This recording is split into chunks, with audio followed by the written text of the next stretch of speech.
there wasn't any bombs there. They had these trainers. They had just a pad seat, and so you'd sit back there while the other guy got cussed out and whatever. Like my instructor told me one time in the T6 when we landed. This was in Arizona, and we were taxiing in, and it had been a rough day for me. Things I just didn't do all that well. And other days had been better. And as we were taxiing in, he says, "Privet, do you take smart pills one day and dumb pills the next?" I never seen it. Today was a disaster. So, but the guy sitting in the waiting to go up and take your place without having to land, all you do is just swap seats. And now you're in the hot seat, you know. Mm-hmm. But I remember sitting back in that Bombay waiting for my turn. And right next to you, right on the wall of the aircraft, there's it looks like a little motor, it's about that big. Got a little nomenclature plate on it, tells what volts and amps and all that kind of stuff. And there was some blank space on it, and some other student who'd been sitting back there waiting for his, and that little thing just, it just whined, you know, in its function. Which aircraft was that? And B-25. Yeah. And somebody had written on there, "If both engines should quit, have no fear in mind. This little motor runs all the time." I thought I would control. There's always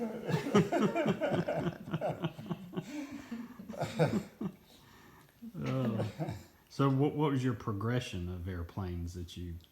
the Piper Cub, and then the T6. And by the way, I was my class in Marana Air Base, we were the last class that flew the Piper Cub and the T6. The ones after that got the new tricycle gear aircraft called the T-34. But the T6 and the Piper Cub, they were World War II stuff. And so that's all they had at the time, but then they developed the new aircraft. So while they're at Marana, we were the last class, and part of the aircraft out there were T6s and Piper Cubs. And over here were the new T-34s and T-28s, which is a little larger aircraft than the T-34.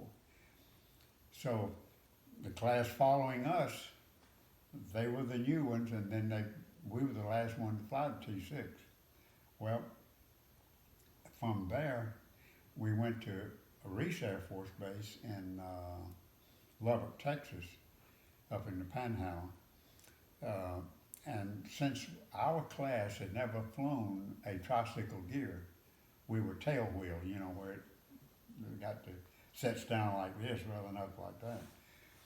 And since we had not flown, we had to fly the T-28 for a few hours to get used to tricycle gear. Then we transitioned into the B-25, and that's where most of our training was there. And completing that course is where we got our commission and our wings, and you were now to be assigned to some duty station wherever.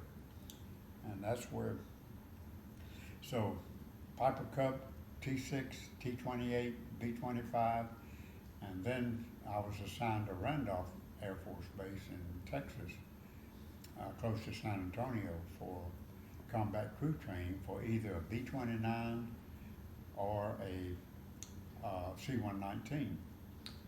And the B-29, that's the one that had been the big boy for bombing Japan, you know, from Saipan and Midway and other places that had the long range.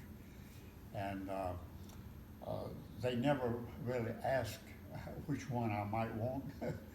So they just assigned where the need was. And since the Korean situation was getting pretty hot, I mean, it was winding down, but they had a big need for transport and combat crew training for dropping paratroopers and well, anything you get in the back end of that thing. You could drop jeeps, water trailers, 6x trucks, you know, the big trucks, You rig a parachute to it and out the back it goes. So that's where I spent 3 years in Japan. Well, all of these are reciprocating engines, you know, prop driven. So when I got to Japan, there were, I don't know how many C-119 squadrons over there.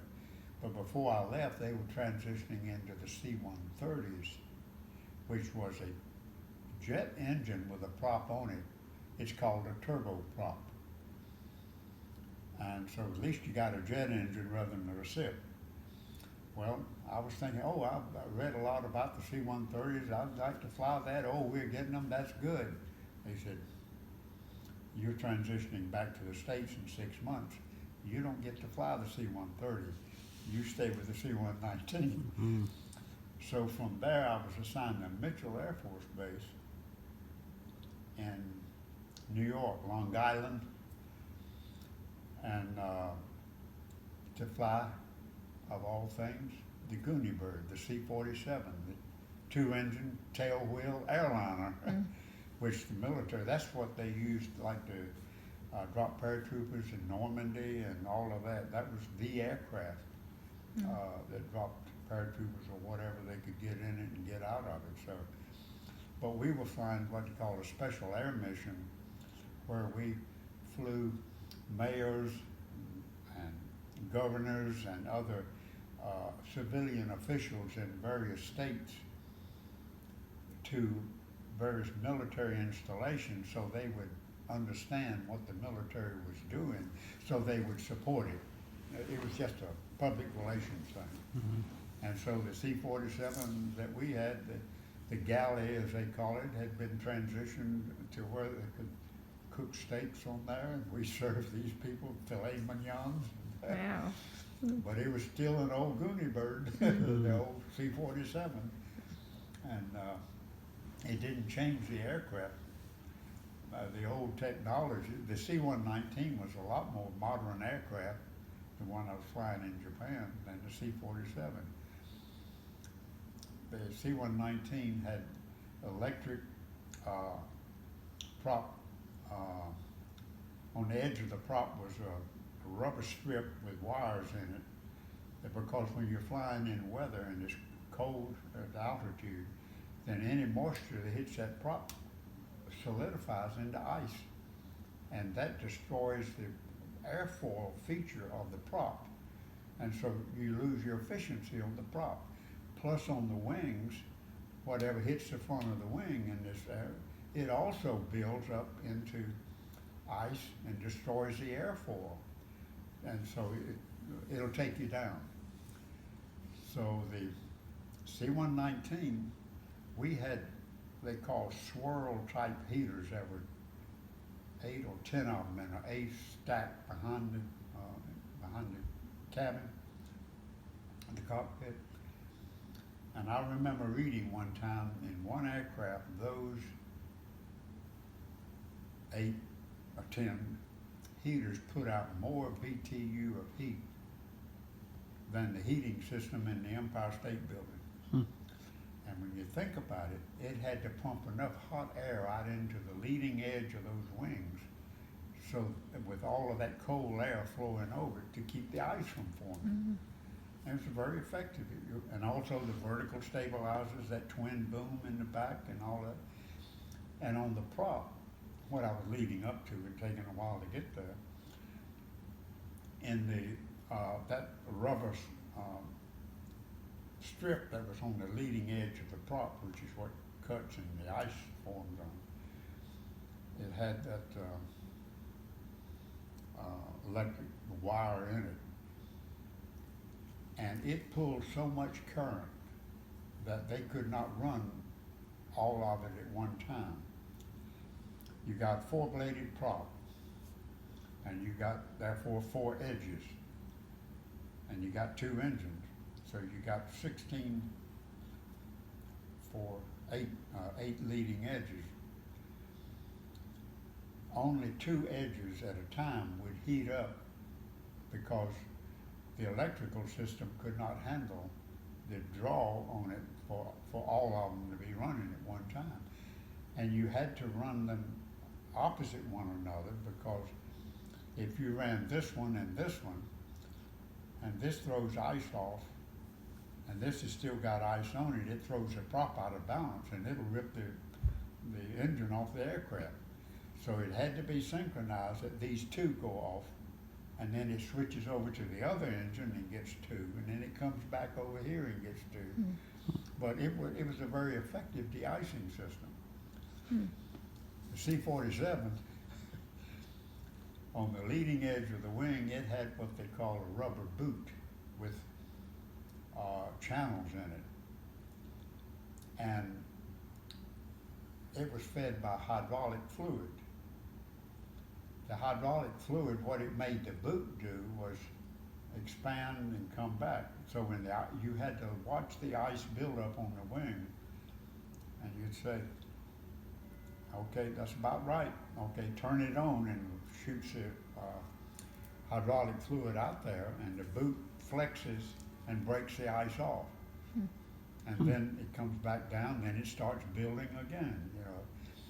Well, so for the prop, it didn't have that electric strip on it. Right at the hub, where the blades come out from, there's a little orifice, a little jet-like thing that opened up when you turned the switch on. Hydraulic fluid was slung out across the leading edge of the prop, and that was a de-icing fluid that kept the ice from forming on that edge of that prop.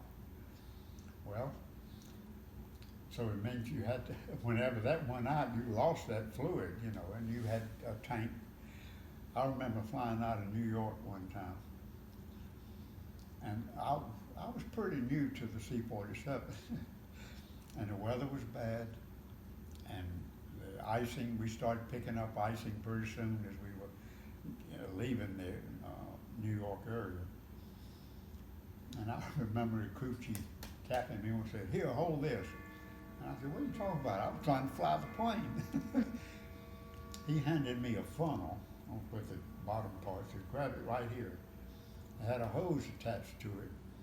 And behind the pilot's seat is a reservoir where this fluid that feeds the props, the de-icing fluid to the prop. That's where the tank was.